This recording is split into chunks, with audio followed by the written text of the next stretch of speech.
Доброе утро. Твой первый день в школу, ты готов? Друзья, всем огромный привет, с вами Виталий, добро пожаловать на мой канал, вещаю из Сакраменто, Калифорния. Ну что, в этом видео я вам расскажу про школу для нашего сына. Мы наконец-то в нее поступили, расскажу в какую, какие условия главные принятия в школу. Сразу хочу сказать такой дисклеймер в начале, что это чисто наш опыт, это опыт этого города, этого штата. Изначально нам говорили, что лучше попасть в чартерную школу. Это как частная школа при поддержке государства, которая имеет свои предметы. Какие-то предметы может не добавлять, какие-то наоборот добавить. Они имеют больше свободы. Зачастую там больше детей славян. И здесь есть пару таких школ в Сакраменто известных, в котором мы пытались попасть, но, к сожалению, не получилось. В первой школе мы 9-е на очереди, то есть 9 семей, 9 детей в наш класс, нашего возраста. В другую школу поехали, тоже известную, огромную, классную школу. Вообще нам там дали понять, что вам не светит туда попасть, что очень огромное количество людей стоит на очереди. Нам даже не сказали, какие мы стоим на очереди. Хотя мы и там подали заявку и записались. Друзья, перед тем, как мы продолжим, хотел бы вам рассказать про один способ, с помощью которого вы сможете поздравить своих родных и близких в Украине с предстоящими праздниками.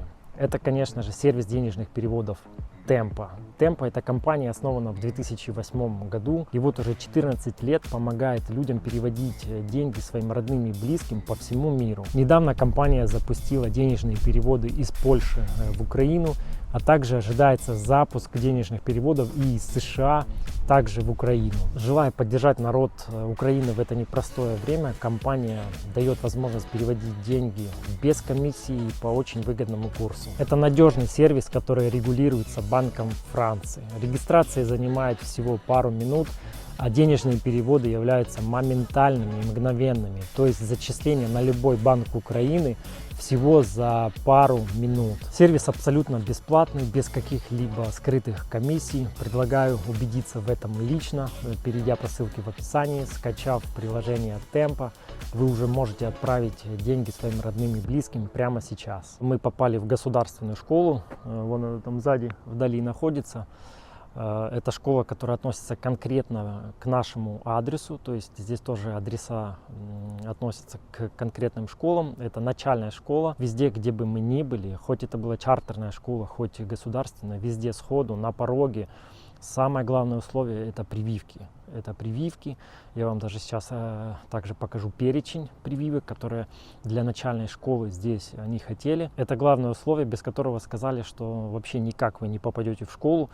Нет никаких других вариантов, только если вы болели, например, чем-то, переболели, у вас есть там антитела, то все это можно попробовать через какой-то сторонний сайт нам давали, через регистрацию, через семейного врача, через дачу антител, то можно что-то там доказать или оттянуть прививку, допустим, и то даже если не будет хватать антител, то все равно вас заставят делать прививку. Дальше я вам расскажу, какие прививки нужны для начальной школы, но помимо этого нужен был только паспорт или свидетельство о рождении. Если это загранпаспорт, то переводить не надо. Если это свидетельство о рождении, возможно, нужен будет перевод. Дальше это 2 подтверждения адреса, это, например, аренда, договор аренды, и 1 билл, счет на имя, например, мое. Ну и, конечно, это прививки. Сейчас я вам зачитаю. Значит, в одну строчку это дифтерия, столбняк и коклюш, написано в одну строчку. Вторая — это полиомиелит. Третья — это гепатит Б. Четвертая — это корь, эпидемический паротит и краснуха. И вот следующее — это ветрянка, ветряная оспа. Она, насколько я знаю, в Украине это не обязательная прививка, но здесь она обязательна для поступления в школу. В общем, я не знаю, какое ваше отношение к прививкам, я не буду заходить в эту тему. Вы можете написать свое мнение в комментариях. Может, это и логично с их стороны, что они делают такие меры предосторожности, потому что здесь огромное количество разных национальностей, люди приезжают с разных стран.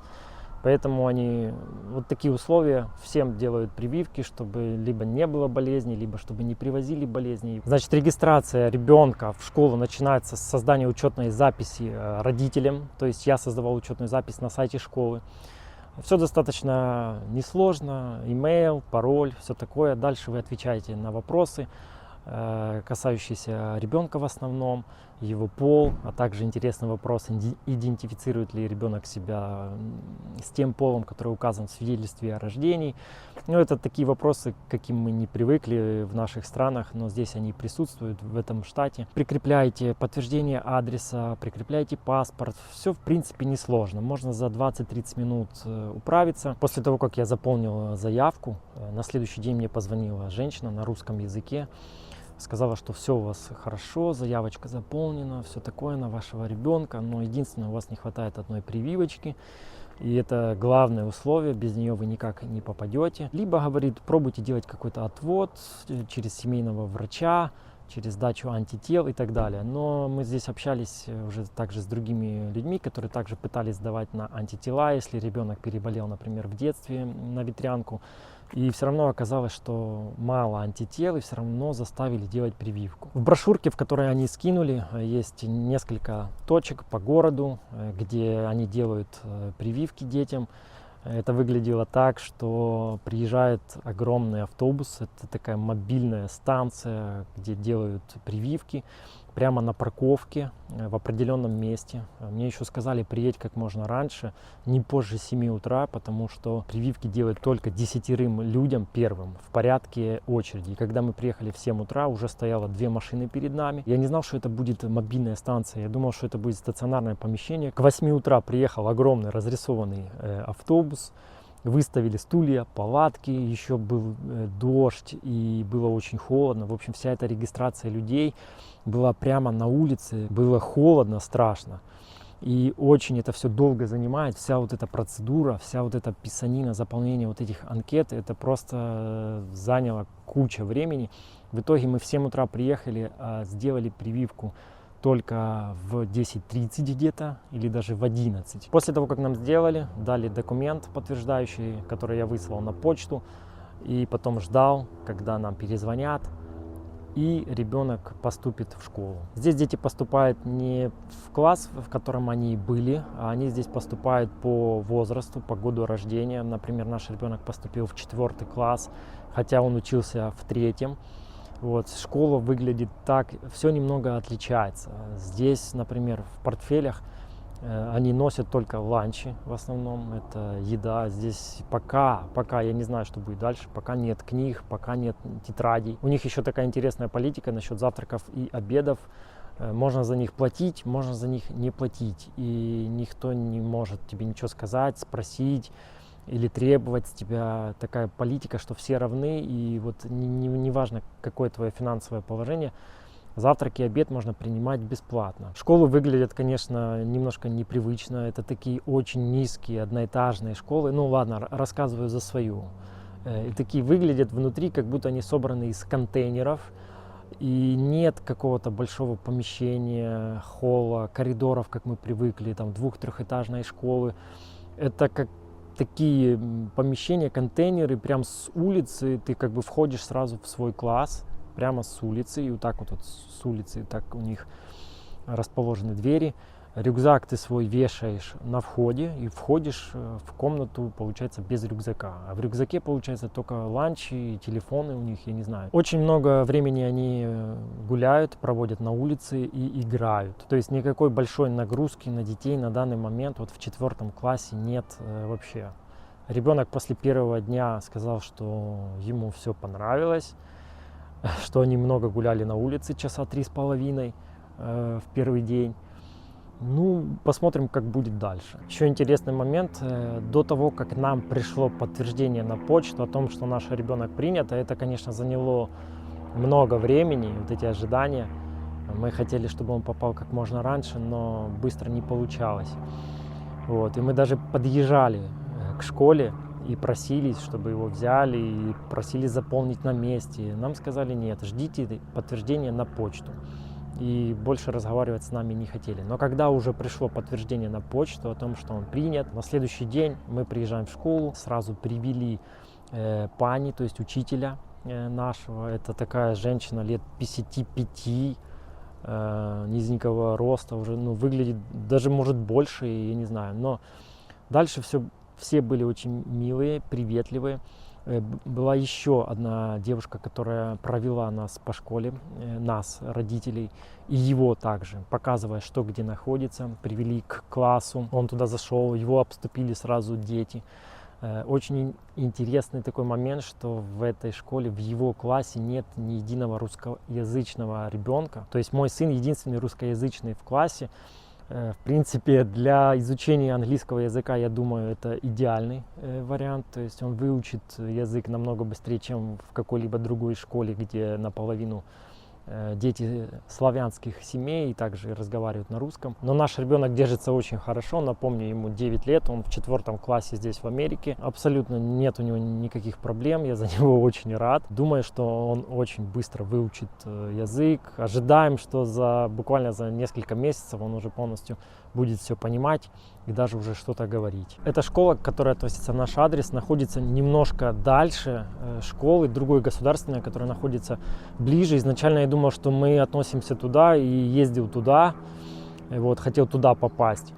Вот. Но хорошо, что туда не попал. Когда я уже начал разбираться с рейтингами школ, зашел на сайт, нашел школы, почитал, то представьте, та школа, которая государственная, чуть-чуть ближе ко мне, у нее рейтинг 2 из 10. У них важный критерий в школе при рейтинге, это когда дети должны читать какой процент или сдавать математику какой процент, то в той школе рейтинг 2 из 10 и чтение и математика 20 с чем-то процентов из 100.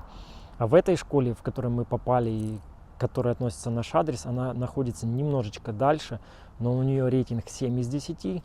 И чтение и математику сдают около 50%.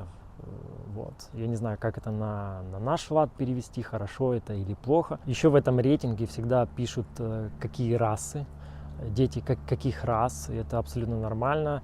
Заполняя даже любые анкеты, везде нужно писать, какая у тебя раса. Так вот, в той школе получается черных или темнокожих 80%, около 80%, вы представляете? В этой школе, куда мы попали, написано 50% это белые, и дальше все остальные. При поступлении в школу нет никакой оценочной системы, то есть для начальной школы не нужен ни аттестат, ни оценки с предыдущих школ, ни какая-либо информация об успеваемости. Вот просто какой возраст, год рождения, вот тебе в такой класс и все.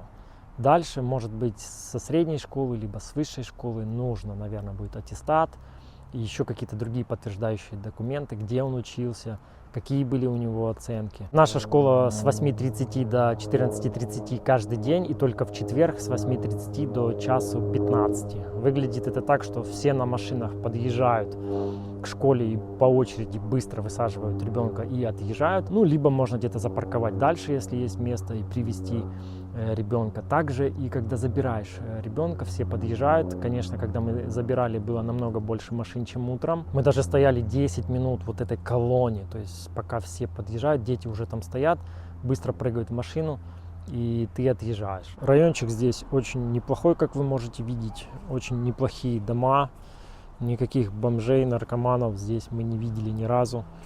Вот, это радует, это радует. Основным критерием при выборе школы все-таки является, наверное, рейтинг школы. Поэтому многие даже селятся и ищут себе жилье, исходя из школы, из рейтинга школы. Поэтому это очень важно, обратите на это внимание. Читайте отзывы не просто на Google картах этой школы, а переходите на сайты. Их достаточно много, их рейтинг можно ввести, их очень легко найти. Ну что, Тимур, рассказывай. А? Папа, А? камеру выключи. Ты тогда расскажешь?